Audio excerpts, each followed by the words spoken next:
Subscribe to our YouTube channel and press the bell icon to get the latest updates.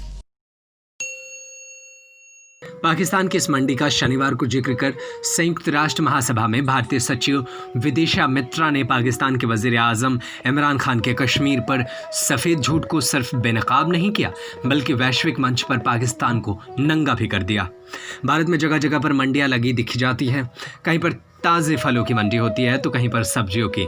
इन दिनों प्रमुख मंडियों के अलावा भारत में फूल मंडी, खोआ मंडी, साप्ताहिक मंडियां भी देखने को मिल जाती हैं।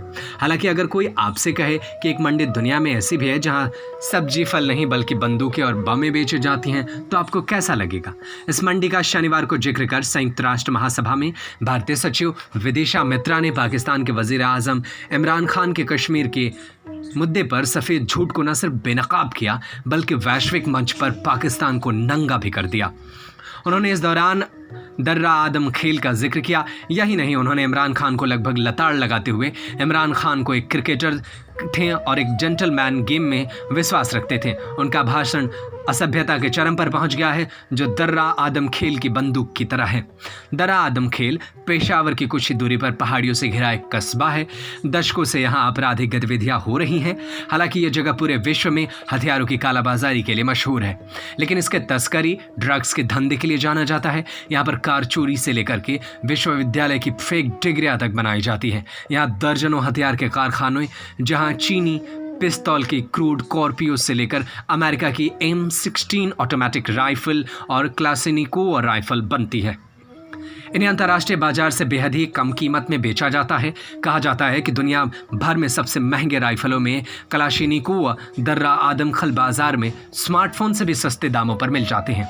ये शहर नेशनल हाईवे के साथ फैला हुआ है। इस बाजार में केवल हथियार ही नहीं बिकते, यहाँ सड़क के दोनों किनारों पर कई दर्जन ऐसे दुकानें हैं जहाँ वो सभी चीज़ें मिलती हैं जो दुनिया के ज़्यादातर देशों में प्रतिबंधित हैं, जैसा कि हेरोइन, गांजा, चरस आदि। इसके अलावा यहाँ पर हथियार भी मिल जाएंगे जो बहुत ही दुर्लभ हैं।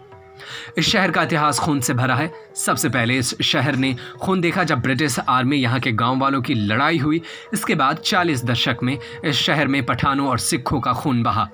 दिलचस्प बात तो ये है कि ये शहर पाकिस्तान में, मगर यहाँ पर कानून नहीं चलता है।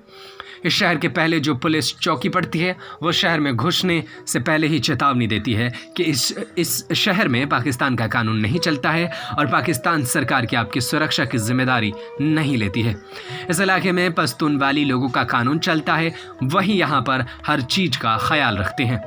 यहाँ एयरक्राफ्ट गन से लेकर अत्याधुनिक हथियार सब्जियों की तरह ढेर में बिकने मिल जाएंगे। यहाँ पर मंडी तो पहले भी लगती थी जिसमें तस्कर करने वाले चोर डकैत अपने सामानों को बेचने और ख़रीदने आते थे। इस मंडी में शुरू से हथियार नहीं मिलते थे। यहाँ पर पहले चोरी की गाड़ियाँ और घर का सामान मिलता था। 1980 में शुरू हुए इस बाज़ार में रौनक तब आई जब मुजाहिदीनों ने अफ़गानिस्तान में सोवियत संघ से लड़ने के लिए यहाँ से हथियार खरीदना शुरू कर दिया। इसके बाद यहाँ पर पाकिस्तानी तालिबान का कब्ज़ा हो गया और उसका अपना कानून चलने लगा। हालांकि बाद नवाज शरीफ की सरकार आने के बाद यहाँ पर कुछ सख्ती की गई जिसके हथियार बनाने के अवैध धंधे पर रोक लगे। नाराज भी हो गए, लेकिन पाकिस्तान में अभी तक हथियारों का खुलेआम व्यापार जारी है। Subscribe to our YouTube channel and press the bell icon to get the latest updates.